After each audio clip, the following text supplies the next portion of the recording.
Under 19 Bharat defending ఛాంపియన్గా ఈరోజు బంగ్లాదేశ్తో తలపడింది. Under 19 world cup 2024లో Bharat బోణీ కొట్టింది.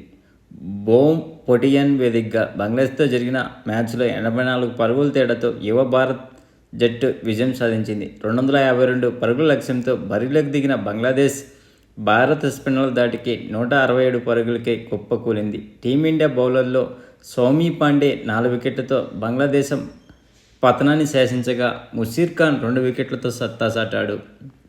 Bangladesh బ్యాటర్లో Mohammad సిహాబ్ James ఒక్కడే 54 పరుగులతో టాప్ స్కోరర్గా నిలబడ్డగా అంతకుముందు బ్యాటింగ్ చేసిన టీమిండియా నిర్ణీత 50 ఓవర్లకు గాను 7 వికెట్లు కోల్పోయి 251 పరుగులు చేసింది. భారత్ బ్యాటర్లో ఓపెనర్ అదర్ సింగ్ 76 పరుగులతో టాప్ స్కోరర్గా నిలవగా కెప్టెన్ ఉదయ్ సహ్రాన్ 64 పరుగులతో హాఫ్ సెంచరీతో రాణించాడు. బంగ్లా బౌలర్లో మరూఫ్ మిరాందా 5 వికెట్లతో చెలరేగి భారీ స్కోర్ పోనీయకుండా చేశాడు. ఈ మెగా టోర్నీలో టీమిండియా తమ తదుపరి మ్యాచ్ జనవరి 25న బోమ్ పొటియన్ వేదికగా ఐర్లాండ్తో తలపడింది. ఈ మ్యాచ్లో ప్లేయర్ ఆఫ్ ది మ్యాచ్గా గెలుచుకుంది other Singh player of the match గెలుచుకున్న తర్వాత ఏం చెప్పాడంటే, చాలా సంతోషంగా అనిపించేది. ఆరంభంలోనే కదలిక రావడంతో జాగ్రత్తగా బ్యాటింగ్ చేయాలని ప్లాన్ చేశారు. నేను ప్రతి బంతిని దాని మెరిట్తో ఆడాను. వేగంగా 2 వికెట్లు కోల్పోయాము. ఉదయ్ మరియు నేను మాట్లాడుకున్నాము. మేము భిన్నంగా ఏమీ ప్రయత్నించలేదు. బౌండరీలు పెద్దవి కాబట్టి ఎక్కువ కొట్టలేము.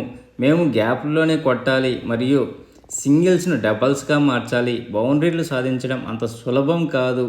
మేము మా పరుగులపై దృష్టి పెట్టాము. భారత్లో బంగ్లాదేశ్ చతుర్భుజి సిరీస్ ఆడాం. ఒక మ్యాచ్లో నేను ఆడినటువంటి తప్పుడు స్ట్రోక్తో అవుట్ అయ్యాను. ఎప్పుడు బంతిని బట్టి ఆడాలనేదే నా ప్లాన్. నాకు ఇష్టమైన కవర్ డ్రైవ్ అంటే నాకు చాలా ఇష్టమైన షాట్ అని చెప్పాడు. మొత్తానికి యువ భారత్ శుభారంభం అందించినందుకు చాలా సంతోషంగా ఉంది. ప్లీజ్ ఫ్రెండ్స్, లైక్ చేయకపోతే లైక్ చేయండి. కొత్తగా వచ్చిన వాళ్ళు సబ్స్క్రైబ్ చేయండి. మీకు వీడియో నచ్చితే షేర్ చేస్తారని ఆశిస్తున్నాను. Signing off your Mahendra. Thank you.